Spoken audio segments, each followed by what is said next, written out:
Good evening and welcome to Video Games Live. This is kind of the halfway point, if you look in our season program, of our Sports Spectacular season. So we've got 8 concerts on that part of the season, and this is the 4th one. So thanks for being here tonight. I'd like to give a big thank you to Dr. Kristen Huff, as she is the official sponsor of our sight reading concerts.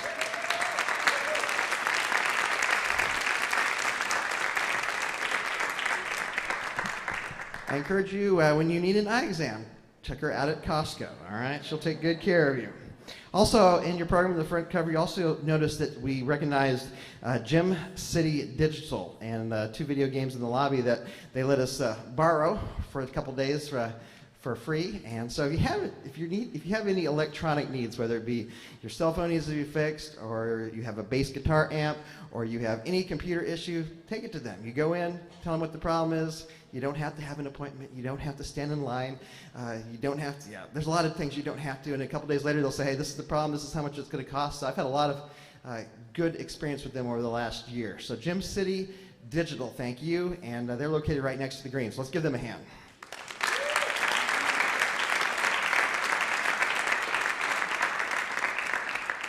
Also, if you go into their store, there's a bunch of arcade games just like they have out here. So kind of a nice nostalgic feeling. And speaking of nostalgia, as I planned this concert, it's kind of like I'm not as old as the oldest computer, but I'm older than Pac-Man. But yet, the games you hear tonight is kind of like one of the soundtracks of my lifetime. You think about a specific game, you think about a specific time in your life. So those of you in the audience will probably feel more nostalgia than those on stage tonight. So I think you'll have a good time as we go through the history of video games. Also, that first song we played tonight, that was not a sight reading. We did work on a couple songs ahead of time, so that's one that we did learn. We did a concert 2 years ago on Marvel Music. That was our first sight reading concert. The last 2 have got postponed because of COVID, but we're back to it. So 2 years ago, about today, we did the Marvel concert. So there's lots happened in the last 2 years, hasn't there been? Yeah. So let's talk about video game history. First of all, there's mention of a coin-operated video game in 50 AD in Alexandria, Egypt. There was a Greek mathematician that made it where you had to put a coin in, it fell in a thing that flipped the thing, and you got some holy water. So back 50 AD, but even before that, 350 BC, in the court of Alexander the Great, there was a coin-operated machine that had balls that moved, and sometimes you could double your money by putting money into this coin-operated machine. But then, in 1871, a British inventor was granted a U.S. patent for his improvements in bagatelles, and that was the first pinball machine. And from that point on, pinball machines have just been upgrading and getting new patents. So we kind of started off with a pinball machine song. It was actually from the 60s, 1960s, but that's kind of a recognition to video games that became before what we think of as video games, and that's the pinball machine. So let's talk about the age of the video game. First of all, there were supercomputers like this one. They were often the size of a building or a room or a small car. And the only place that had those computers was like big universities or maybe some big corporations. So when they started tinkering around with making some video games at these places, it wasn't really accessible to the average person. It was just a very few people. One of the first video games is what we call, and it was created in 1958, called Tennis for Two, and this is what it looked like. And so there was kind of a net line, and you had 2 omnispheres or something that you would play with the ball. Again, it was just at the elite level, like at MIT, places like that. And then, in 1960s, kind of what they call the first video game was called Space War. It was fun to play, but again, only accessible to college students on campuses that had access. So there you have it. They actually made that into an arcade machine later, too. And then eventually in 1971, that was turned into an arcade game. By the 1960s, also millions of Americans had invested in television sets for their homes. And engineer Ralph Baer was certain this technology could be used to play games as well. So at that time, he created the first kind of Magnavox system. And that's what it looked like there. And they actually had overlays where you would get the machine and then you would take an overlay and put on top of your TV screen and play it. It didn't do real well because they didn't market it very well. People thought you had to have a Magnavox TV to play the game. So again, it didn't do very well. But then in 1972, Atari Incorporated was formed, and they came up with the game Pong. That's the home console, and so if you bought it for home, that's what it would look like. And it became pretty popular, partly because they marketed it with Sears and Roebuck Company, so you could buy it in the Sears catalog, and it was marketed for all games. So that Pong and Atari is kind of known as the first video game. And in what we are talking about tonight, it was the first game with sound. Quickly, they turned it into an arcade game that kind of looked like this, and they installed it at a tavern in, I can tell you, it's in California somewhere, and after the first day, it quit working, and the guy's like, hey, you got to come fix the machine. Well, okay, he went over, and it was already full of coins, and that was why it wasn't working. It was so popular. So that's kind of where things began. Next up, vintage arcade games. Basically from 1978 until the end of 1983 is known as the golden age of the arcade video game. And so I was born in 72. I was about my son's age in 83, so that was kind of the sweet spot. And I grew up in a little tiny town in Missouri, and I'll show you a picture here of kind of Main Street. So this is Google Maps. I pulled this off Google Maps. So this is what it looks like today. So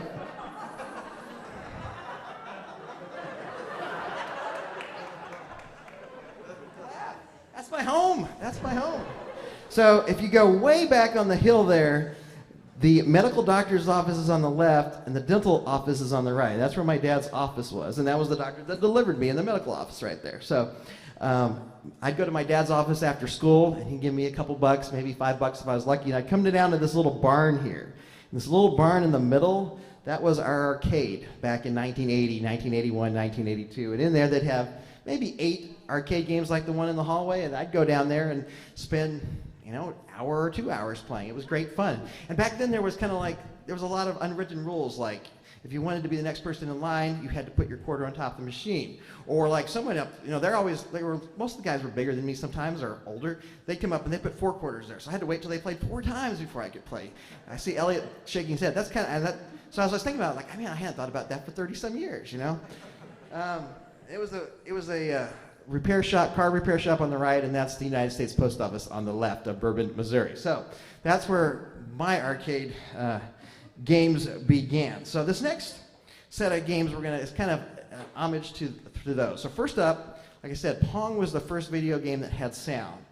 The first video game that had a soundtrack of any sort was Space Invaders, and it was again the first video game with music. It was a 4-note theme. And it sounded, we're going to play it for you right now. The low brass and low woodwinds is going to play it. And as the aliens got closer, it sped up and got faster and faster and faster. And they documented that people's heart rates got faster and faster as they played the game. So here is Space Invaders.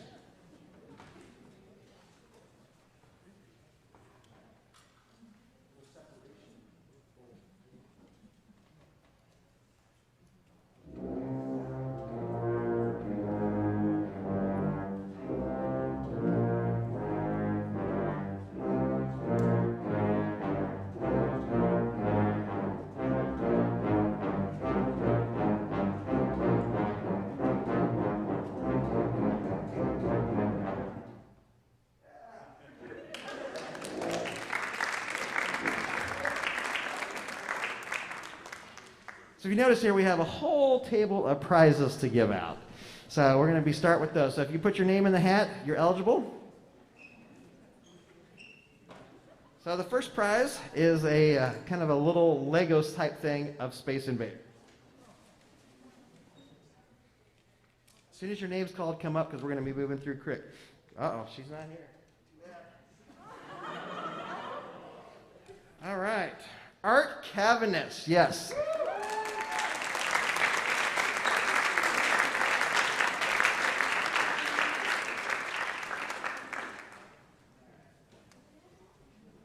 Next, we have a Space Invaders board game that's going to Evan Huff. Evan Huff.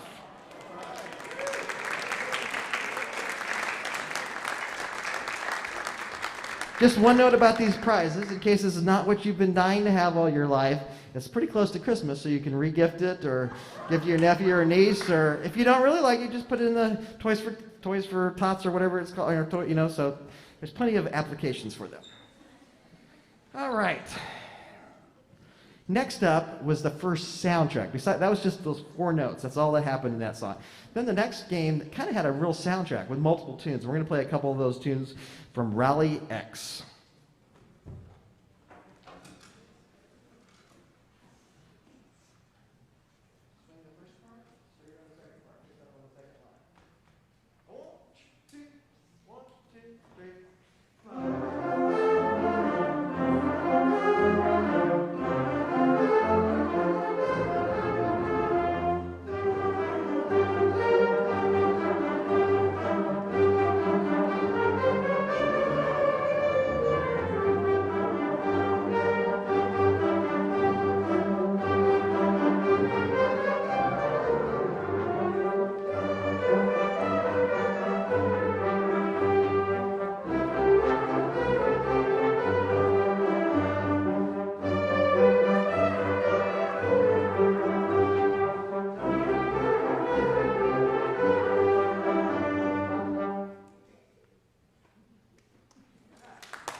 So we have a Rally X handheld video game that's going to go.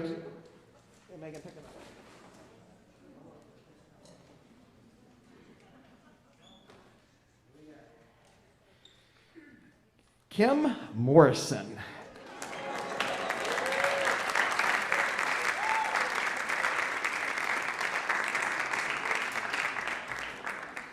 So just going back a minute, Space Invaders 1978, Rally X 1980. Also in 1980 came Pac-Man, which undoubtedly is the most popular video game of all time in terms of pure pulp culture. With more than 100,000 units being shipped to the United States from Japan. Noah and Becca Schull are going to play the melody and kind of the accompaniment to the opening theme of Pac-Man in just a second here. But did you know that Pac-Man originally was called Puck-Man? And they kind of thought that that could go bad if people scratched. So that's why they changed it. And also, did you know that the Pac-Man was created by the guy that created Pac-Man who was eating a pizza? Took out a slice and was like, "Whoa, there's Pac-Man." Get it? You got it? No, it's not a joke. It's like, seriously. Think about Pac-Man with the pizza with the slice taken out. Yeah, I thought that was kind of interesting. And if one ponders Pac-Man's ferocious eating of dots, it has been compared to the sound of consumerism run amok. And the sound of Pac-Man dying has become universally accepted as the sound for defeat. All right, here's the theme to Pac-Man.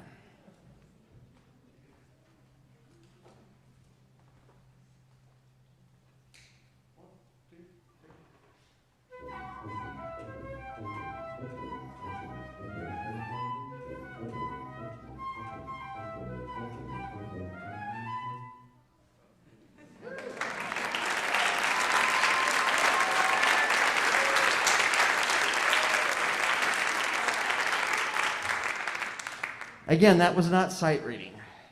I emailed him that a couple weeks ago and said, "Hey, can you learn this?" And sure enough, he came back the next week and had it learned.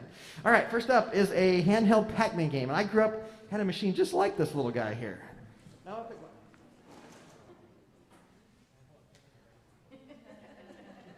All right. It goes to Jacob Mouget.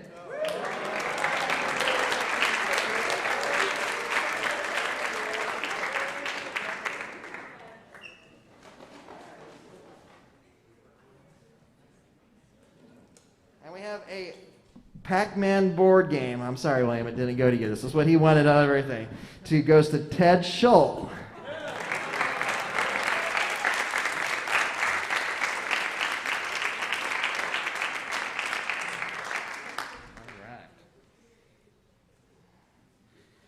So I asked the kids a week or so ago, I said, how many of you have ever put a quarter in a machine and played a game? And most everyone raised their hand. So that made me feel good. I was excited about that. How many of you have played Frogger in the arcade before? Frogger. All right, here's one of the themes from Frogger.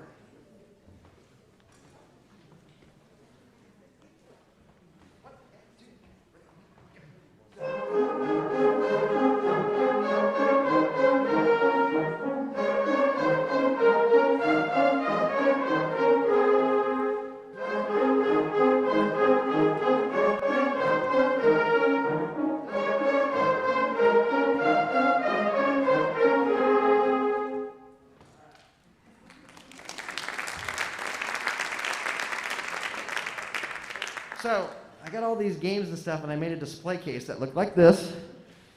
And we just assembled it today, I guess, yeah. So I told the kids we're going to have a quiz over this display case. So they all did their research. And so the top four scores on the quiz that we had already got to pick their prize. So one of those prizes goes to Ellie Sauser. Here's a handheld Frogger game.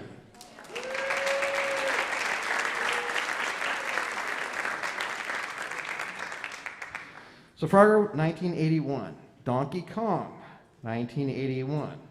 Donkey Kong was the debut of Donkey Kong and the Mario characters. I don't know if you really put that correlation together.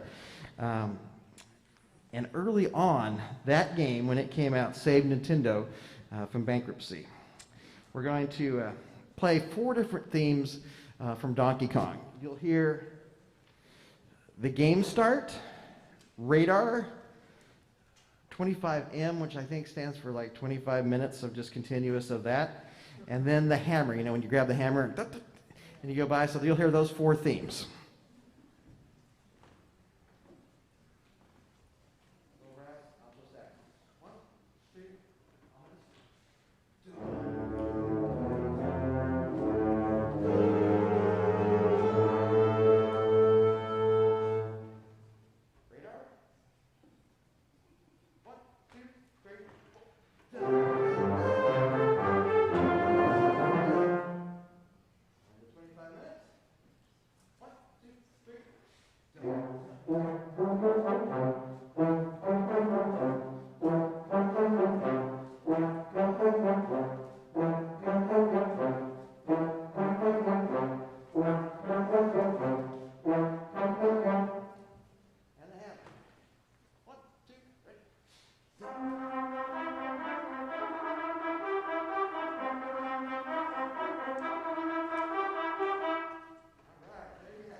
All right, we have a Donkey Kong plush toy, and that got chosen by one of our winners of the display case quiz, Jacob Schull.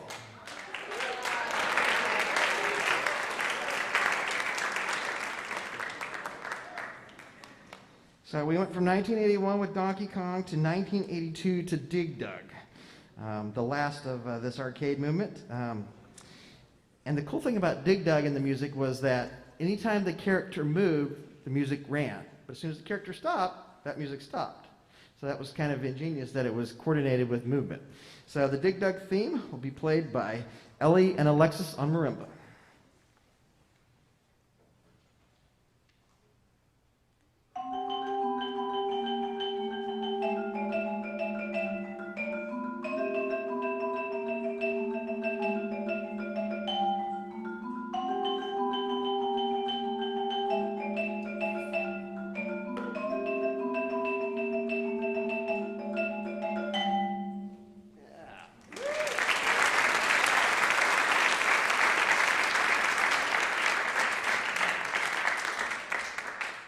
We have a handheld Dig Dug game going to Bert Wright.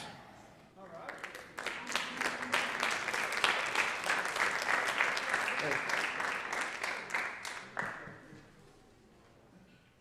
All right. Now we officially get to the sight reading portion of the concert. All right. First one is actually a jazz band arrangement, but we're going to do it with the whole band. And that is the Peter Gunn theme from, it's the 1980 or 1958 Peter Gunn theme that was used in the 1983 arcade game Spy Hunter. How many of you have played Spy Hunter? All right, pretty popular game. A couple things to note about that game. It was the first video game, arcade game, that had stereo sound. Essentially, one channel was dedicated to all the stuff that was happening in the game, the car and the helicopters and all that, and the other channel was just for the music. But did you know that originally that game was supposed to be a James Bond themed game? And it would have James Bond music, but they couldn't get the rights to that.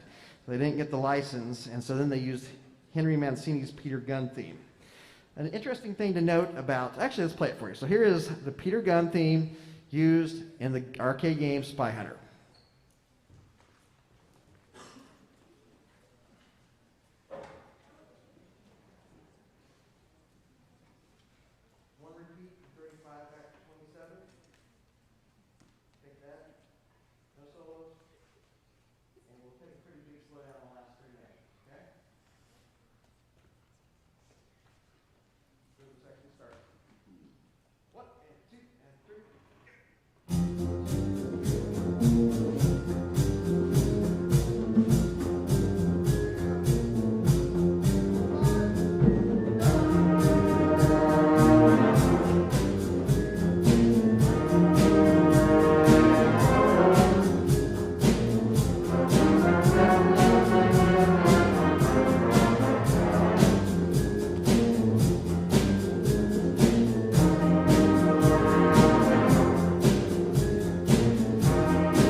Couldn't find my score on that one, so I felt like I was kind of in the dark myself. Again, that was kind of about a grade 1, 1.5 in the jazz band world piece. All right. So back to Henry Mancini. We have a Henry Mancini Greatest Hits CD to give out. Title track on the CD is the Peter Gunn theme. And one thing interesting about the Peter Gunn soundtrack, again, it was written for a 1958 TV show. When they recorded it, when Henry Mancini and his group recorded it, there was a pianist on that CD by the name of Johnny Williams.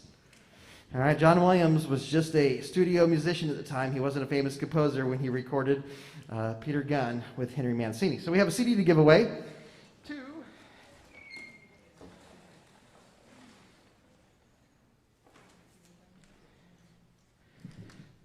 Emily Christie.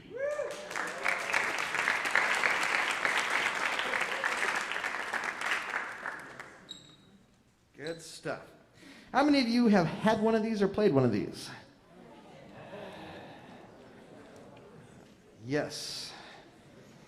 The Simon game, kind of based on the Simon Says. So originally, it was based on these 4 notes. An E for the blue key, C sharp for the yellow key, A for the red key, and a low E for the green key. So we're going to kind of do our own thing tonight. I'm calling it a reverse Simon game. So there's 4 saxophone players that know their note, and when I lift up their color, they're going to play the note. So we'll see how that goes.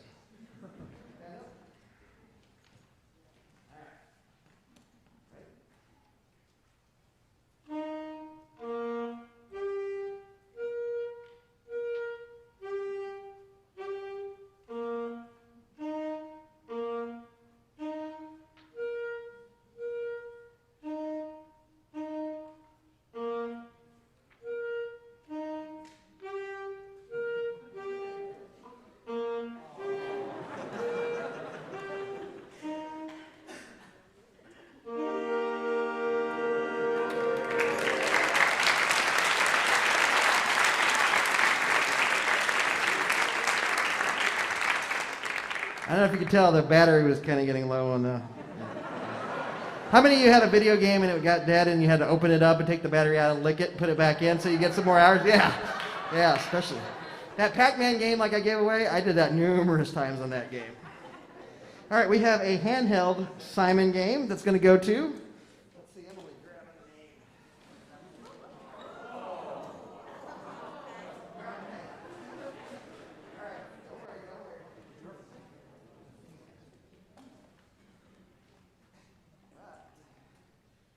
Laura Gallagher.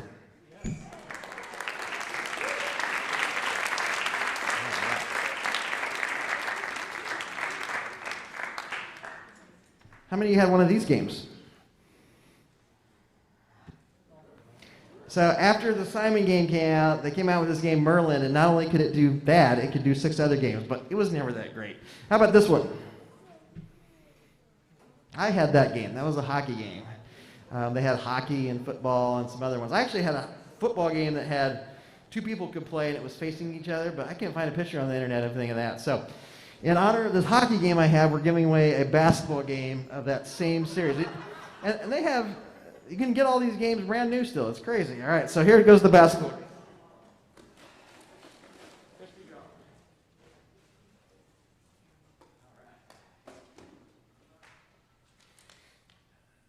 Joelle Winston.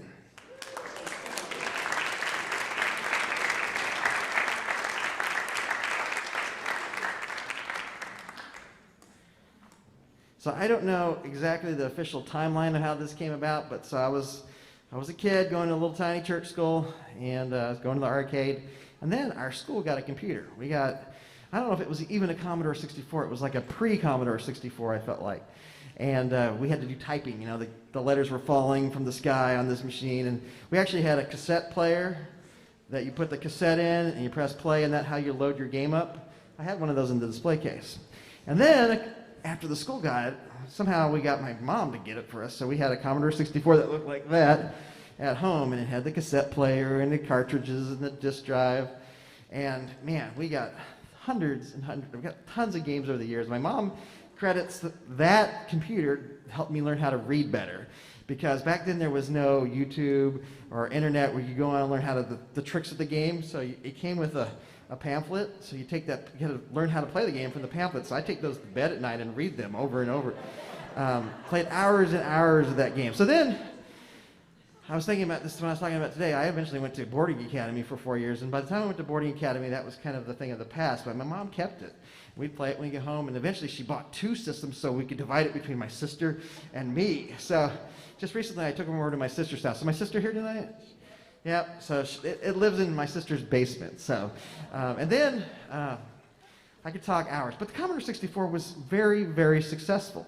Again, it wasn't marketed just in a computer store. It was marketed in like the Sears catalog and places like that. And it sold, it's, I think still like, it's just, it has the Guinness World Record as the highest selling single computer model of all time, with independent estimates placing the number sold between 12.5 and 17 million units.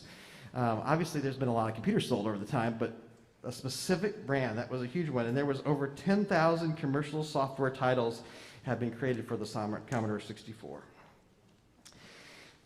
Let's see. And also that model had 87% recognition by the brand name. So in honor of the Commodore 64, we have a C64 Mini, and I was just playing this with my son last night. This is like a plug-and-play Commodore 64, and you can download games. It comes with 64 games appropriately, and this system's going to go to... Mix these up good.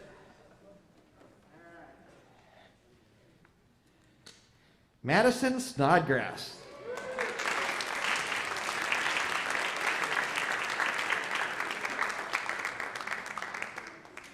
Good stuff.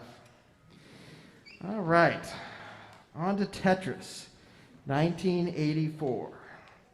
So Tetris was created by a Russian guy, all right, from the Soviet-based game. It was released in 1984, and if right now you can go, I Googled it on YouTube, and it's like you can listen to it for 10 hours straight. There's a 10-hour YouTube, and it has 7 million hits.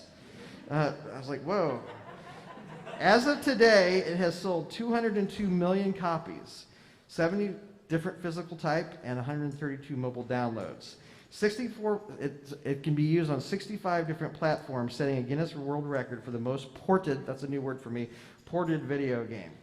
And just last week, you guys remember Tom Dunham, the history teacher that was here for many years at Spring Valley? If you follow him on Facebook, he'll post these interesting facts on his whiteboard regularly. And just last week, this is what he posted. He goes, fact, Tetris has been used to treat adults that have a lazy eye. Researchers studied the effects of using a video game that forces both eyes to work together, and they found that the patients treated with Tetris showed a 4-fold improvement in their lazy eye compared to those who were patched.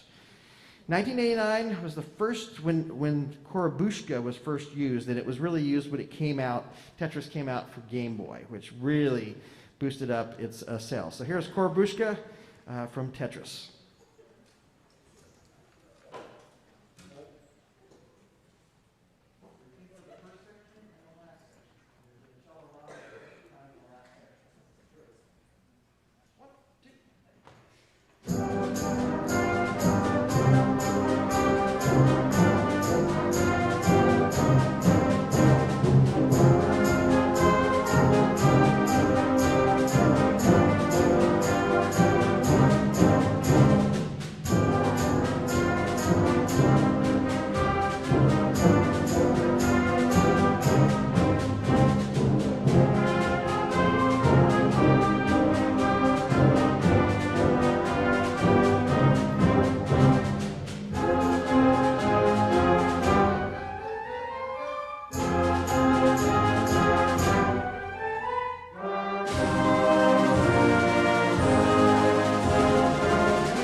And that's kind of a middle school, easier type song. So if you wonder how they can sight read it relatively decently, it wasn't perfect.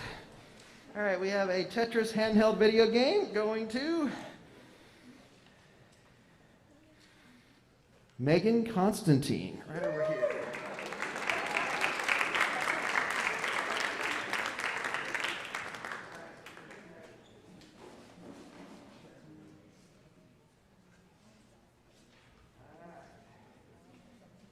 A Tetris board game going to Jude Stats.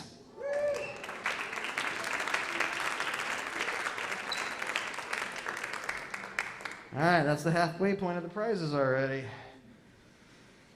So, again, the golden age of the arcade game was when to win, do you remember? 78 to 83. In 1983, the video arcade game was becoming too saturated with games, and poor games at that. The market crashed with the revenue for game makers dropping 97% in just 2 years.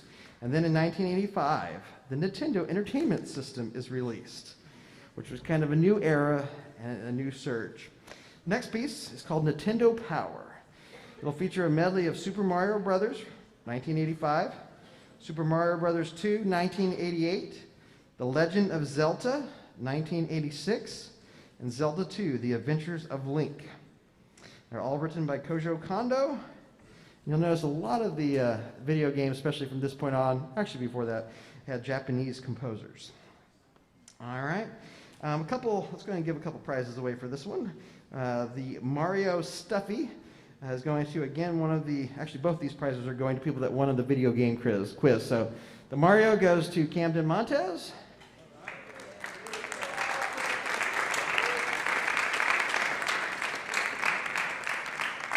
And then we had one musical instrument in the display case, an ocarina. In 1988, The Legend of Zelda Ocarina of Time for the Nintendo 64 featured one of the first instances of music making as a feature of gameplay. We're going to talk a little bit more about this when we do our Star Wars sight reading concert of when music is not just background music. It actually, the music is part of what's happening in the game or what's happening in the movie. So we'll talk more about that later in Star Wars. But you go and you actually play the ocarina. So Sophia Schradell, she did quite a study job on this display case, and she had the top score, 24 out of 27, and she knew exactly what she wanted. So I asked her tonight, are you going to go home and play the ocarina? And she's going to. So here's your ocarina, Sophia.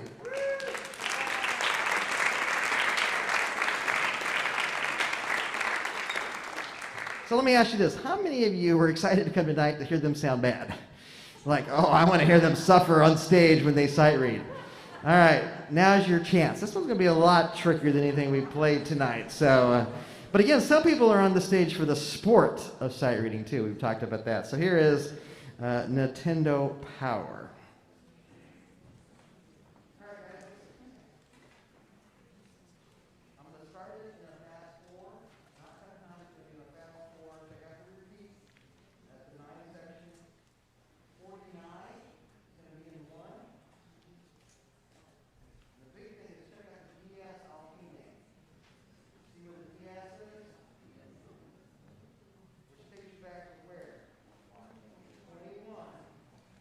Then we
little bit of work.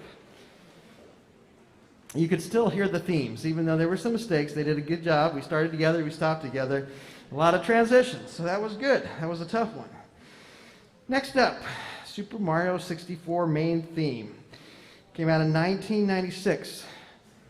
One of the first games in 3D of the Mario series. During its first 3 months of sale in North America, the game sold more than 2 million copies and grossed $140 million, equivalent to $231 million in 2020. In the United States by December 1996, becoming the best-selling video game of 1996 in the United States. The Spring Valley Academy Stage Band is going to play a version that we have practiced of the Super Mario 64 main theme. Our trumpet teacher was supposed to be here tonight playing first trumpet in the solo, but he was not able to be here, so Zaid McIntosh is stepping in to play first trumpet in the solo tonight. Here is, yes.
We have a Super Mario Christmas ornament.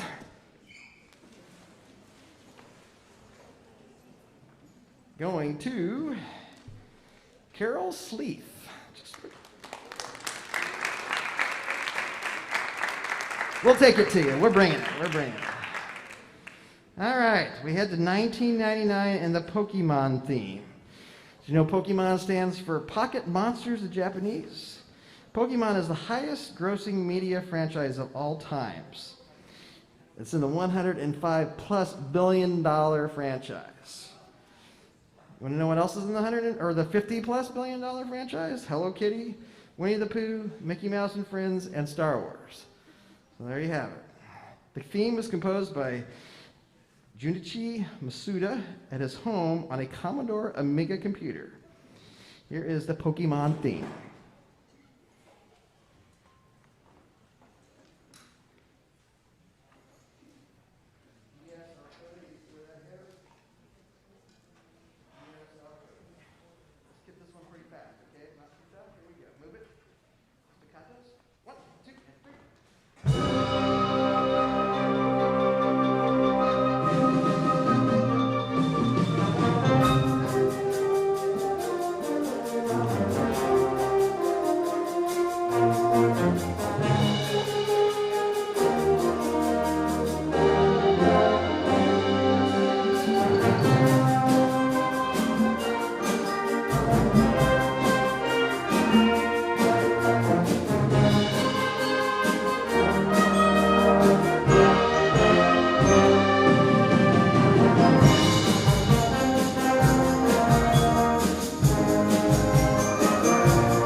I think I first got this ideas when you're a band director. Sometimes you go to sight reading conventions where they put together like kind of a music festival of top middle school or high school musicians, and they come together and they sight read music like this, and that kind of gives band directors an idea of how your band would sight read it, sort of.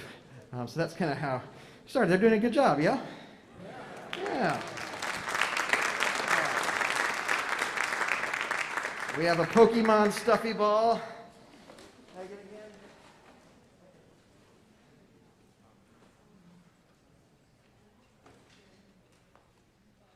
You got two? All right. This one here gets it. Sorry. Goes to Connor Furman.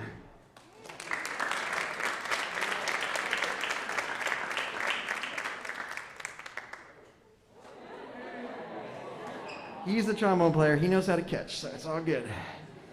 All right, we move to 2001 with Halo. Halo is an example of a video game having a soundtrack equal to that of a film. It's about this time that composers really bumped up the level of the soundtracks because they could do more. Before it was like 8-bit or 4-bit or 16-bit, and then eventually they could do full orchestral soundtracks. This one specifically used a medium of Gregorian chant, and it became so popular that Gregorian chant even became popular again because of the video game becoming popular. So we're going to start off with the Halo theme from 2001.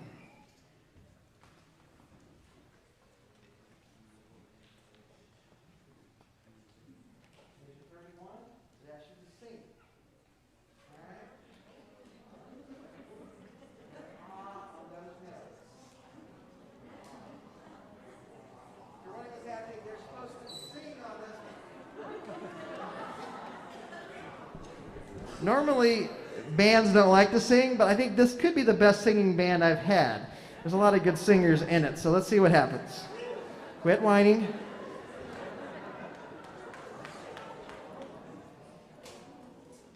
Very expressive, very smooth, very lyrical. 1, 2, 3.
Some nice moments in there, yeah? All right, we have a little Halo toy to give away.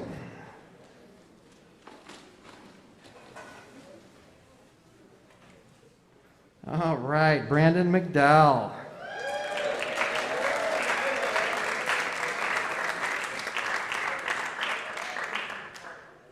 All right, 2007, Halo 3. The soundtrack was recorded by a 60-piece orchestra and a 24-voice choir. Before we play Halo 3, I'm just going to do a little offering call. I debated on whether or not to call for an offering tonight over the last couple days. I like to just have a fun concert, give a lot of stuff away, but I'm like thinking, I love that. I love giving stuff away, and I wanted to make sure you had the chance to give stuff away. I thought that was my gift to you, is to give you the chance to give.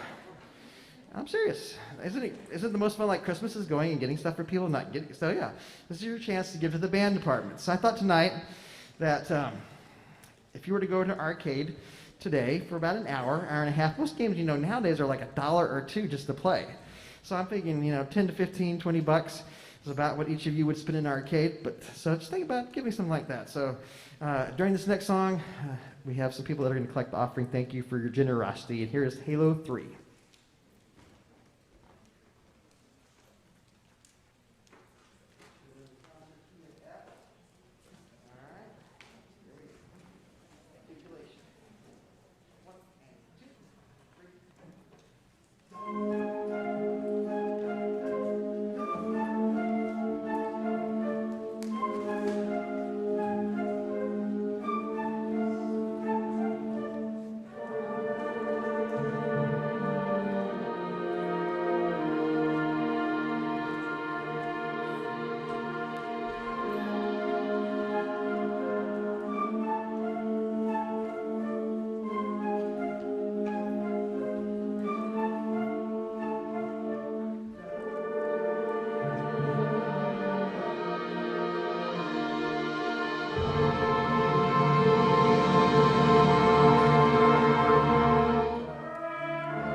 One of the tough things about conducting in a mask is when you need to lick your finger to turn the new page, there's no option, but I just got to remember to do that. I do have a new mask in my pocket. All right. Kingdom Hearts, 2004. What happens when you mix animated Disney characters and characters from the video game Final Fantasy? You get Kingdom Hearts. Here's the theme song from Kingdom Hearts, which is Hikari. Hikari is basically a pop folk song. Got that? All right. Let's do it.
me, that's my favorite song so far tonight. Most of these songs I've never done before. So that was nice. We have a Kingdom Hearts Rubik's Cube.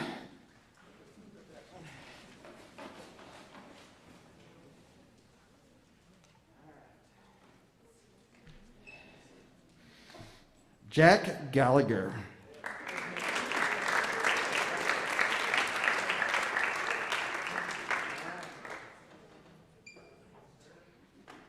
Got two for the Gallagher family. Watch out.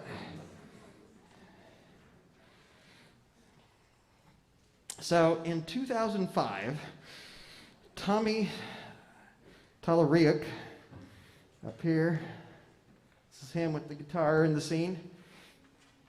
Yeah, he created Video Games Live. So I didn't create that title or even the image. He was actually a struggling composer, went to Hollywood, started doing some video game work, and eventually started writing video game music. So he wrote the next song.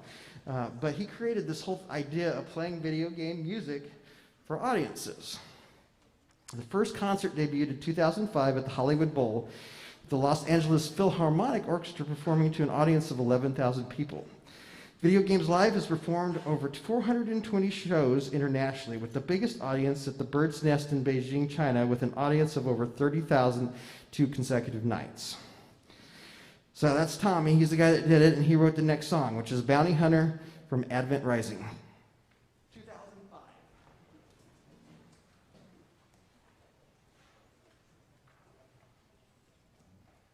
Picks up speed number 7. Again, he has F. Change to 51. Okay.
All right, we have a Video Games Live CD.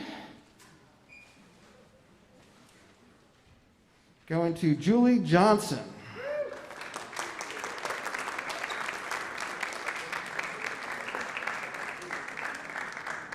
And a video game DVD, Blu-ray, going to Jim Milks.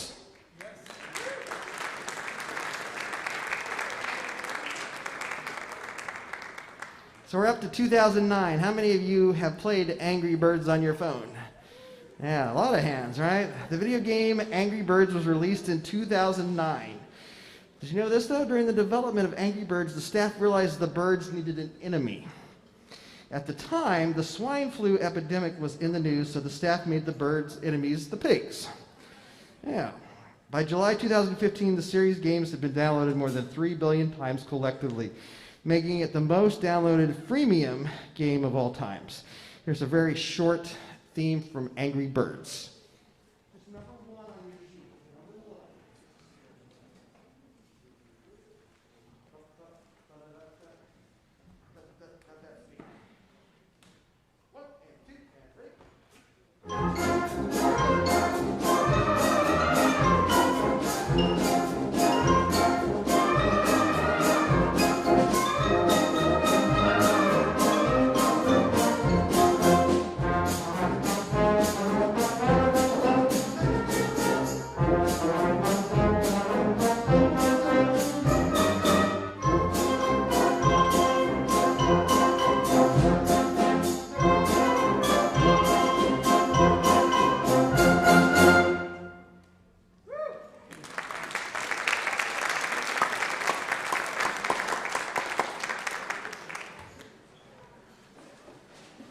I'll confess, the only Angry Birds game I played is the Angry Birds Star Wars game.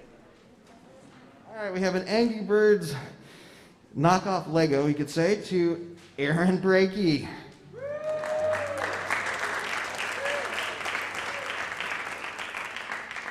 All right, we're on to 2011 and Minecraft.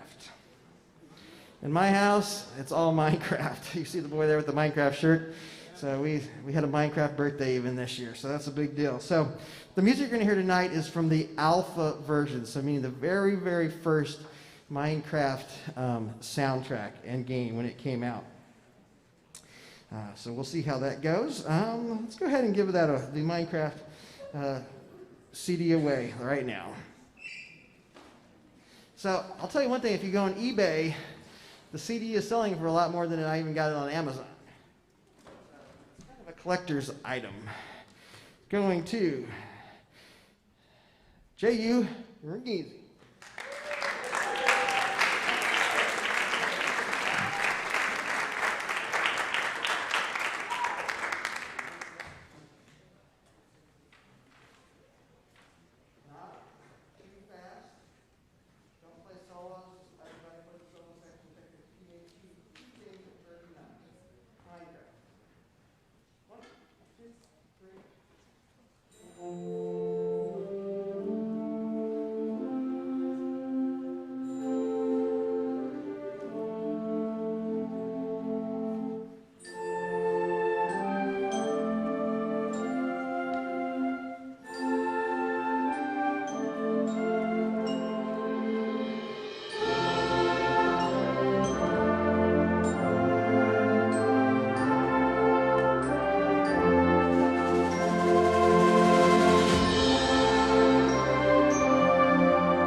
Interesting is all I have to say.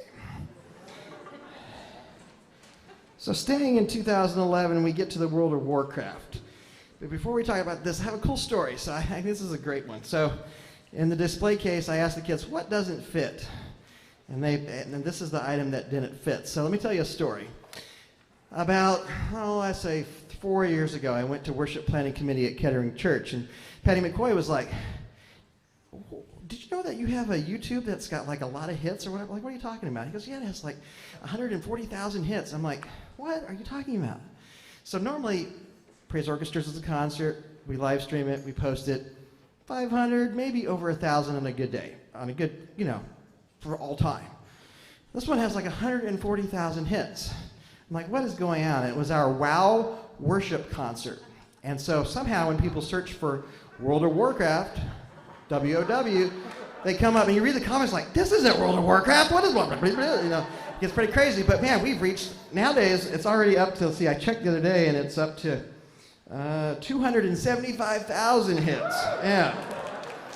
Unfortunately, we did the same concert like 6 years later and it's even better, but it's just that very first WOW Worship ones. So, in honor of WOW Worship, we're giving a WOW Worship CD away. So that's why it was in there. Nothing to do with video games except World of Warcraft, WOW Worship, yeah.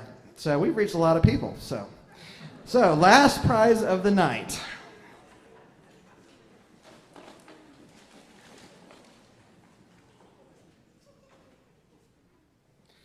Cecilia Liu.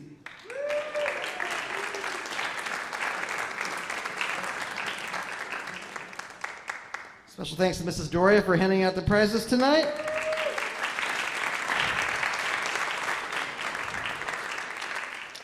So here's World of Warcraft featuring 3 songs from the 2011 video game.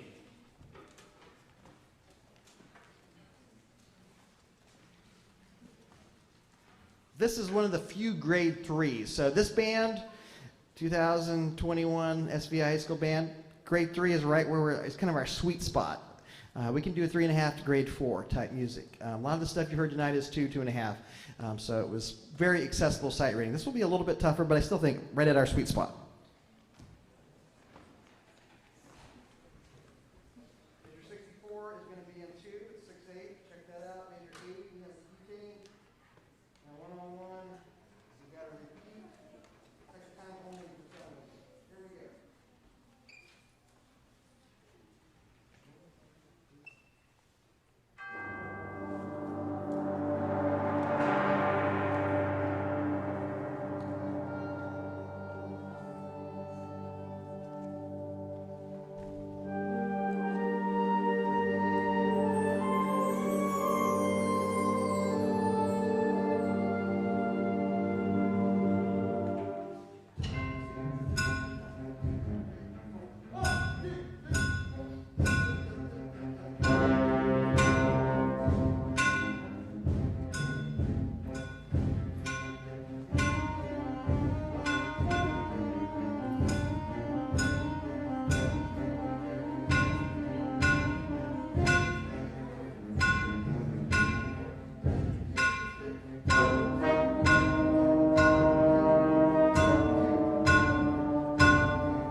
As you can tell, a little bit tougher.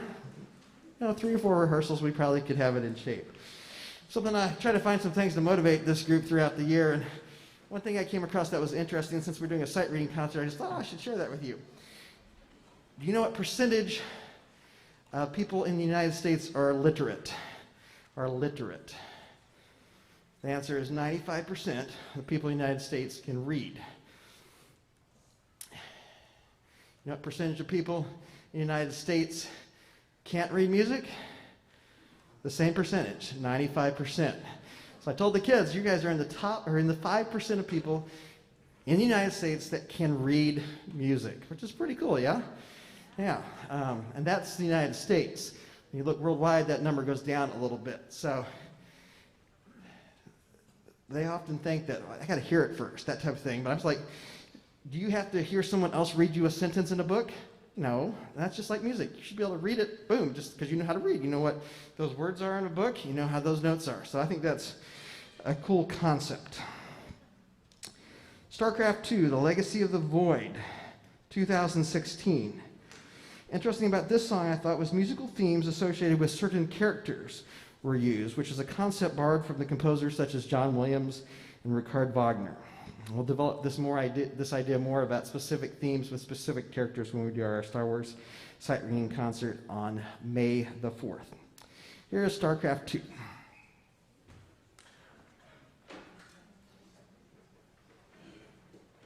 Grade 2.5. The last one was the greatest in 2.5.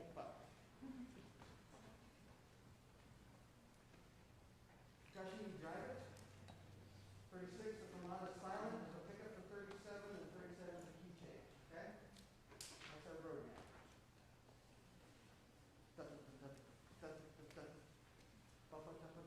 Right there. 1.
as we were playing that, I thought, I'm sure we're not the first band to give a sight reading concert, but I bet we're the first band to give a sight reading concert with mask on. Yeah. So about a week and a half ago, Noah came to me. He's like,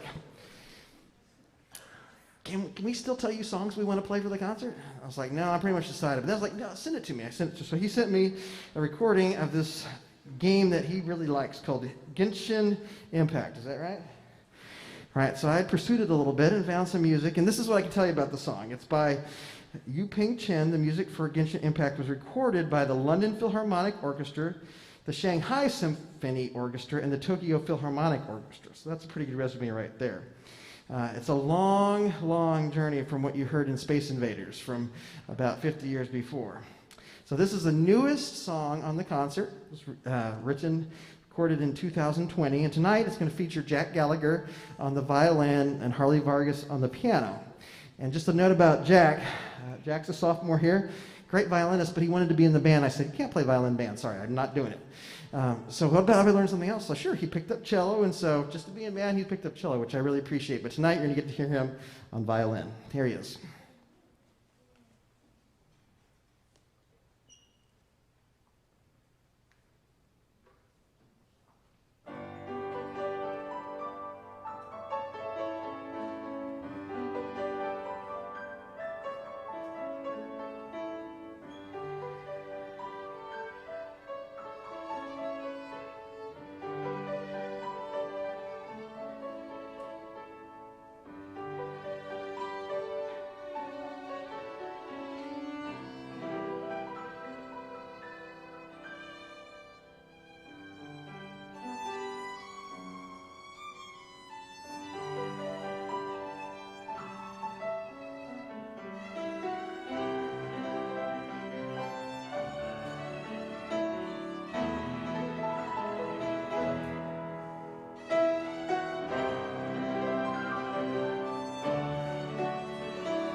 Yeah, good job.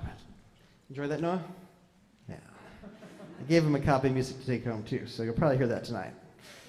All right. Thank you guys for enduring a good hour and a half of sight reading. We appreciate it. Hope you've had a good time down memory lane when it comes to looking back over the 50 years of arcade games. Just a couple announcements before we play our last number and we break from here. High school band, the music, you can either take that home, or if you don't want the music, just leave it on the table out there. When you put your instrument away, if you want to bring it back down here to this table, that would be appreciated so I don't have to transfer it tomorrow. We're going to clear the stage of chairs and stands, so my workers are slated to do that. Anybody that wants to help, we'd appreciate it. So all chairs and stands get cleared onto carts. There's a kindergarten program here tomorrow morning that we're getting ready for. What else? Also, today was the deadline to turn in the permission form for the band and choir trip, so if you haven't done that, we have some forms out there on the stand. You can get one of those, fill it out, turn it into me tonight. And if you have questions regarding that, I'll be right here to answer any questions you have regarding the trip. We're going to end tonight with a piece called Epic Gaming Themes. We have played this 3 different times in band rehearsal. It's a pretty big piece with a lot of stuff, so we haven't mastered it by any means, but we have a little bit of a handle on it. You'll recognize some of the songs, and especially the last one, the Baba Yetu. The choir sang that last year in the spring, and it's the Lord's Prayer in Swahili. Is that right? So thanks again for a great evening. We've had a good time, and we're going to end with Epic Gaming Themes.